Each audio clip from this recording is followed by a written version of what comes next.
जय हिंद, अखंड भारत, जय माँ भारती।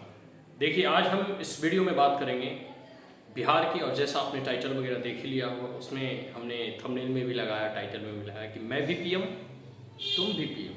वाह, क्या बात है।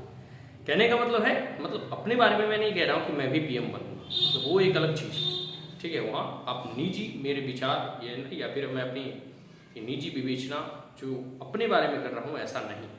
मैं बात कर रहा हूँ बिहार के मुख्यमंत्री so called Nitish Kumar, rubber stump. Real मुख्यमंत्री तो अभी तेजस्वी यादव ही हैं, ठीक है। नीतीश बाबू तो खैर रबर स्टंप के हैं, लेकिन फिर भी नॉमिनल नीतीश कुमार हैं। उनकी आकांक्षा है कि हम जो है प्रधानमंत्री पद के प्रबल दावेदार हैं 2024 के।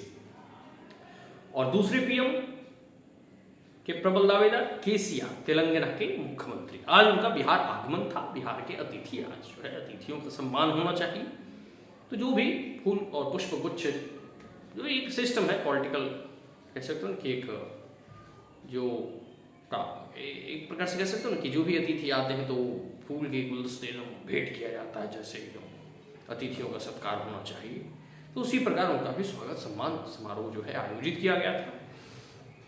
अब हम बात करते हैं कि तू भी पीएम मैं भी पीएम कहने का अर्थ हुआ कि नीतीश बाबू भी जब जेडीयू के जो करता धरता है, ठीक है, सर्वे सर्वा, जब बीजेपी के साथ गठबंधन तोड़कर, मतलब हमारी पार्टी के साथ गठबंधन तोड़कर वो आरजेडी के साथ अलायंस में गए, तो अपने आप को उन्होंने कहने लगा कि 2024 में जैसे एक बार हुआ था ना कि जब 2014 में मोदी जी को प्रधानमंत्री पद के दावेदार के रूप में पेश किया, तो अपने आप को भी जो है अपोजिशन के एकदम प्रधानमंत्री पद के प्रबल दावेदार के रूप में अपने आप को भी पेश किया। तो अंत में क्या हुआ, वो 2 सीट जीते और मुख्यमंत्री से भी इस्तीफा दे दिए, ठीक है।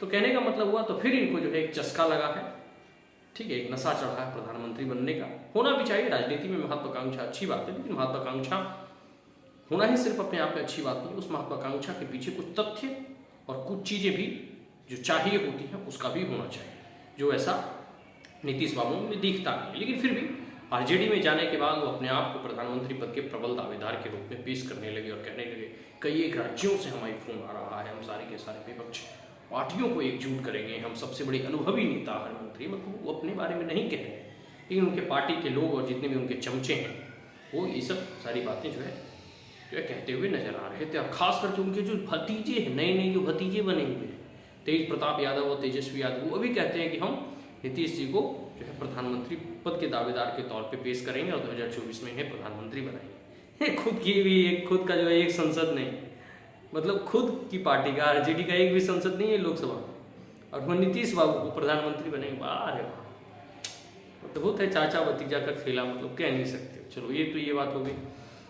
अब हम थोड़ी बात कर लेते हैं केसीआर की। केसीआर तेलंगाना के मुख्यमंत्री हैं, उनकी भी इच्छा है कि हम नॉन कांग्रेस एक ऐसे फ्रंट को, थर्ड फ्रंट को क्रिएट करें, जिसमें कि वो कई बार जो है ममता बनर्जी से जाके मिले हैं, कई बार जो है वो एनसीपी के जो कह सकते हो ना कि शरद पवार से जाके मिले हैं, उधर आप कह सकते हो कि शिवसेना से उन्होंने मिलना चाहे लेकिन वो मिल नहीं पाए, ठीक है। फिर दिल्ली के मुख्यमंत्री अरविंद केजरीवाल से मिले हैं। तो एक प्रकार से वो एक थर्ड फ्रंट बनाने का प्रयास कर रहे हैं कि जिसमें कि कांग्रेस को छोड़कर बाकी सारी पार्टियों को एकजुट करने का प्रयास करें।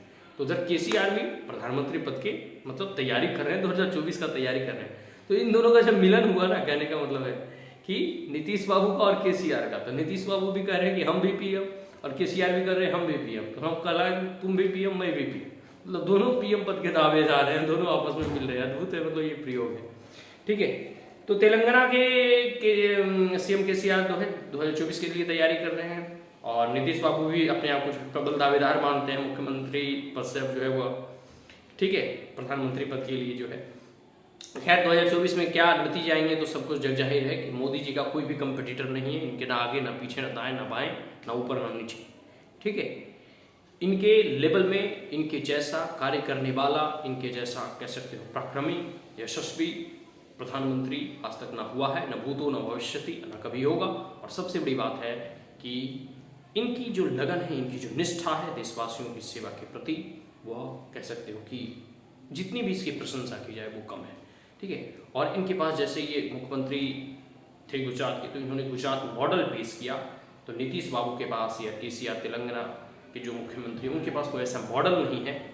अब बिहार की स्थिति से जग जाहिर है, कैसे बेरोजगारी हो गया, क्राइम हो गया, या फिर अनएम्प्लॉयमेंट हो गया, और बहुत सारी ऐसी समस्या है। एग्रीकल्चर को लेकर उन्होंने कुछ आज तक नहीं किया, आज भी इतने माइग्रेशन होते हैं बिहार से दूसरे तीसरे देशों जो है कह सकते हो कि राज्यों में जाके जो है काम करते हैं। तो कहने का मतलब है नीतीश बाबू के पास अपना कोई मॉडल नहीं है और 40 विधायक को लेकर 17-18 सीटों में वो लोकसभा का चुनाव जो है खुद लड़ते हैं, उसकी पार्टी लड़ती है, वो सोचते हैं कि हम प्रधानमंत्री बन जाएंगे। तो यह संभव नहीं है, ना भूतो ना भविष्य।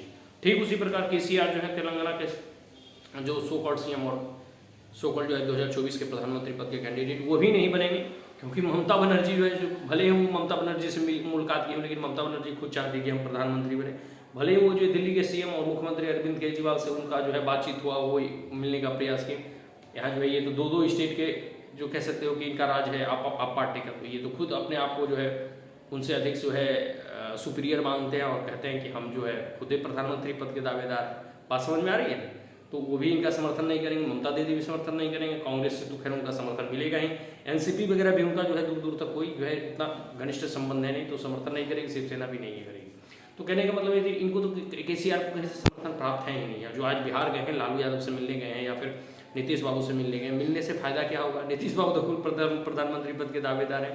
तो भाई ये कि जो है ना कि विपक्षी एकता की जो कॉमेडी है चल रही है कि तू भी पीएम मैं भी पीएम, तू भी पीएम मैं भी पीएम, मतलब सब प्रधानमंत्री पदे का दावेदार है। मतलब ममता बनर्जी खुदे पीएम बनना चाहती है, नीतीश बाबू खुदे बनना चाहते हैं, केसीआर के तेलंगाना के सीएम खुदे बनना चाहते हैं, इधर दिल्ली में आप पार्टी के केजरीवाल भी पीएम बनना चाहते हैं, उधर जो है एक भी कैसे तो नहीं 2-4 संसद शायद जीती थी समाजवादी पार्टी का। तो उसका एक प्रवक्ता मैं टीवी में सुन रहा था, वो बोल रहा था कि अगर जो है जब चुनाव हो जाएंगे तो अगर जो है समाजवादी पार्टी यूपी में 70 सीट जीतने में कामयाब होती है और सबसे अधिक लोकसभा की सीटें जीतती है तो जो है अखिलेश बाबू प्रधानमंत्री बनेंगे। ले अभी 5 सीट भी नहीं होगा लोकसभा में और अपने आप को जीतेंगे तब बनेंगे, मतलब अच्छी बात है भाई, बनना पहले तो जीत तो लो।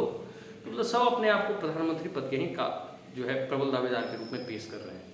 ठीक है, तो ये जो कैसे तो जो खिचड़ी पक रही है ना सभी विपक्षियों में, वो एक प्रकार से कॉमेडी है, जैसे होता है ना सर्कस कॉमेडी, उसी प्रकार ये सर्कस के सारे बंदर हैं जो आपस में नाच रहे हैं। तो आने वाले समय में देखिए क्या परिणाम निकलते हैं। और ये एक प्रकार से कह सकते हैं कोई भी इसमें अपने आप को मोदी के लेवल में खड़ा नहीं हो पा रहे हैं। कोई भी ऐसा कॉम्पिटेंट लीडर हो जो कि मोदी के लेवल में खड़ा हो, जिनका कि कोई एक मॉडल हो कि हाँ देखो हम इस राज्य के मुख्यमंत्री हैं और इस राज्य में ये हमने विकास के कार्य किए हैं, जनता की भलाई के लिए ये स्कीम और योजनाओं को लागू किया है और इससे जनता को इतना लाभ हुआ है और ये सारे हमारे आज के कार्यकाल का जो है एक प्रकार से उपलब्धि रहा है। ऐसा किसी नेता के द्वारा पेश नहीं किया जा रहा। सिर्फ क्या कहा जा रहा है?